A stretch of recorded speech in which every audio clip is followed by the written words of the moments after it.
Bom, finalmente, companheiros, queria tocar de novo no problema da proposta das eleições. Não sei se vocês repararam, né, na imprensa burguesa e até na imprensa de esquerda em geral, essa semana se acentuou a ideia da convocação de um plebiscito para novas eleições presidenciais. Segundo a imprensa, Dilma teria dado o aval dela a isso daí. Eu assisti a entrevista dela, não consegui ver esse aval exatamente. Eu vi que ela falou que seria necessário um novo pacto, uma reforma política, né? A entrevista dela foi bastante interessante nesse sentido, pelas coisas que ela falou, e que isso não poderia ser feito sem a participação popular, que seria necessário convocar plebiscito para ver se refazer o pacto político que existe no país. O que, ademais, é óbvio, né? Num certo sentido, o que ela falou é uma resposta aos que estão falando que o governo dela é inviável, né? Na minha opinião, ela apresenta uma tendência que é inevitável diante da crise política no país, que é a tendência à dissolução do Congresso, o que colocaria em pauta algum tipo de constituinte. Todo mundo concorda, né, cada um falando de uma maneira, que digamos assim, a superestrutura jurídica do regime político, ela desmoronou, não existe mais. Quer dizer, a Constituição, a legislação política, etc. e tal, não existe mais. Há também uma ruptura por baixo, né, nas relações econômicas e sociais que servem de base para esse regime político. Isso daí encaminha a coisa para uma reformulação do regime que, como a própria Dilma colocou muito corretamente, não pode ser feita num escritório, uma conversa de escritório. Quer dizer, não pode ser feito através de um acordo entre as diversas facções políticas que atualmente dominam o regime. Se isso não pode ser feito, aí nós temos que concordar com ela que efetivamente não pode ser feito, uma crise dessa magnitude não pode ser resolvida através de um conchavo entre caciques partidários, etc. E a solução está nas ruas. Nas ruas, o que se aponta é, de uma maneira imediata, né,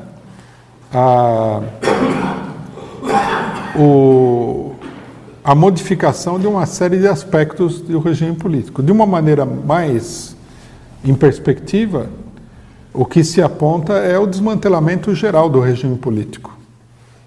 Quer dizer, se a burguesia não consegue governar com o regime político tal como ele está aí, também, né, as massas não estão com a disposição de serem governados por esse mesmo regime. Se vocês prestarem atenção no que eu falei, vocês vão ver que essa é a famosa fórmula do Lenin para a criação de uma situação revolucionária, né? Ou seja, a situação é revolucionária quando os de cima não conseguem governar como antigamente e os de baixo não querem mais ser governados como antigamente. Essa fórmula sintética, né, da situação revolucionária, ela está se dando no Brasil. A direita, ela quer modificar o regime político, ela não consegue mais governar através desse regime político. E nas ruas, a manifestação contra o mesmo regime político é enorme. Quer dizer, tanto um como o outro rejeitam o regime político. A própria Dilma, cuja posição estratégica, né, seria de preservação do regime político, o PT ele aponta uma solução intermediária, que seria assim, uma espécie de reformulação para revitalizar o regime democrático de 1988. Muita gente fala disso, né?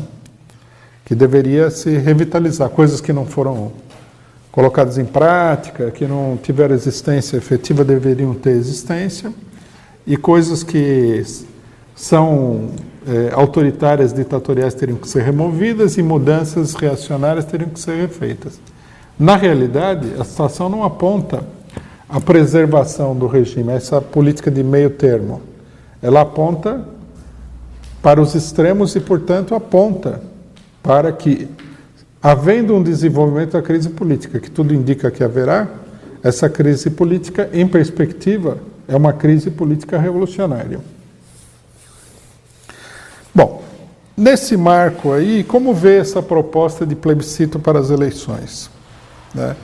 Essa semana eu vi aí um discurso do senador Roberto Requião, que é um dos impulsionadores dessa proposta, e o que chama atenção no discurso dele é que ele propõe apenas eleições presidenciais.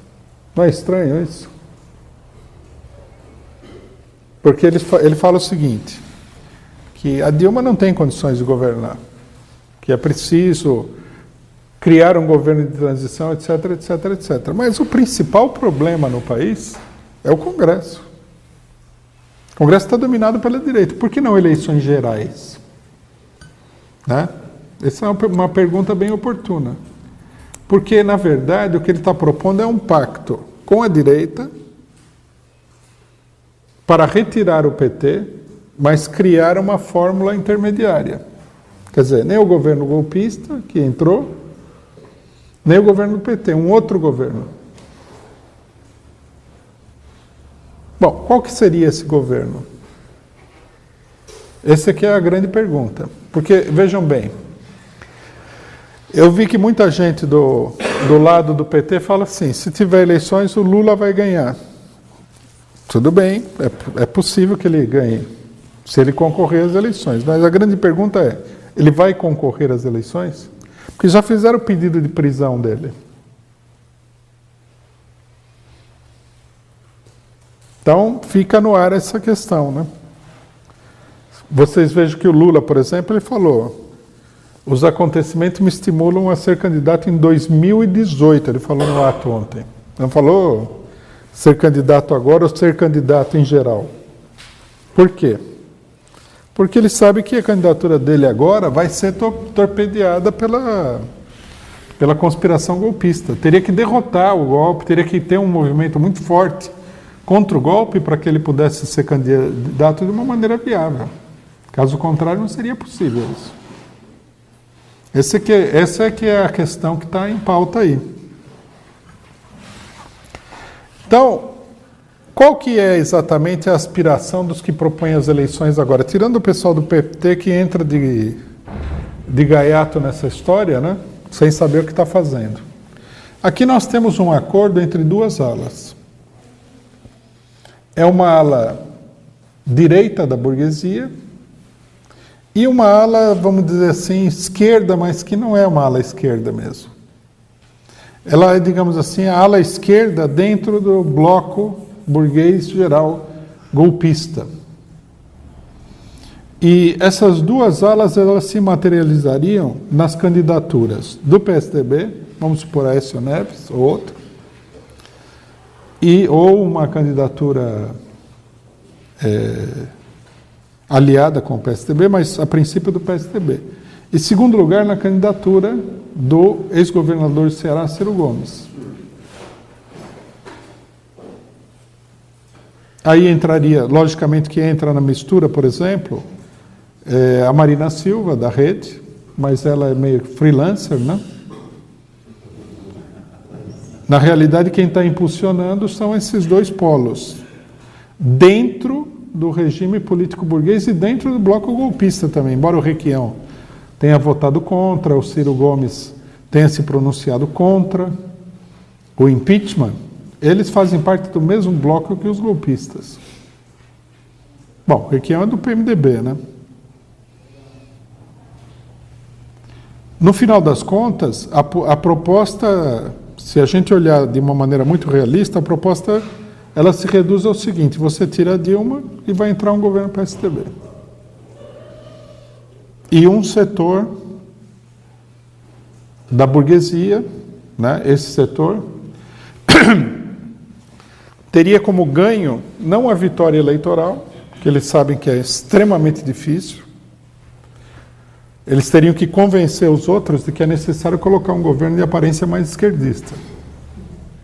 Não a vitória eleitoral, mas o confisco da base eleitoral do PT. Não é óbvio? Lula não concorre.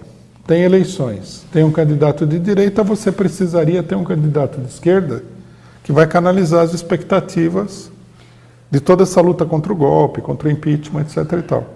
Aí você aparece com um candidato burguês, que não tem base nenhuma, né? Confiscando essa base. Aí se criaria todo um polo político através do confisco político da base do PT, da base do Lula. É uma operação muito complexa, né, de fazer, em grande medida inviável, mas não há dúvida nenhuma de que é essa a operação. Porque se a operação fosse outra, ninguém falaria em eleições presidenciais, falaria em eleições gerais. Vocês vejam também que a Luciana Genro, do PSOL, quer realizar a mesma operação em pequena escala, né? Ela quer ir para as eleições, a palavra de ordem dela seria nem Temer, nem Lula, nem PSDB, nem PT, nem nada, ela, né? Aí ela ficaria com os votos da esquerda antigolpista, sendo que ela também foi a favor do golpe. Quer dizer, nós temos que entender que essa política burguesa e política pequena burguesa de esquerda, em grande medida, ela é feita na manipulação do eleitorado, sobre a base da manipulação do eleitorado. O cara lá tem um eleitorado, você vai lá e rouba o eleitorado dele. Até nos mínimos detalhes, quem conhece a política eleitoral da burguesia é assim, né? Como é que muitos candidatos montam a sua candidatura? Eles pegam pessoas nos bairros que têm uma certa popularidade, né? Se é um partido muito grande, eles compram essas pessoas, aí a pessoa dá aqueles votos para ele. O voto não é do candidato, é aquele cara que tem popularidade, ele que tem contato com a população e tudo mais, né? Ele que fica agenciando favores naquela região. O político burguês, em geral, não tem voto quase, dele mesmo, propriamente dito. Em partidos menores a gente já viu, né? O pessoal vai lá, lança um candidato a deputado federal e lança um monte de candidato a deputado federal e estadual, que é só para colher voto. Então o voto é canalizado para aquele... O que nós estamos vendo aqui é uma operação dessa natureza em grande escala, né? Porque a ideia é tirar o voto de uma pessoa que tem uma popularidade imensa, que é o Lula, né?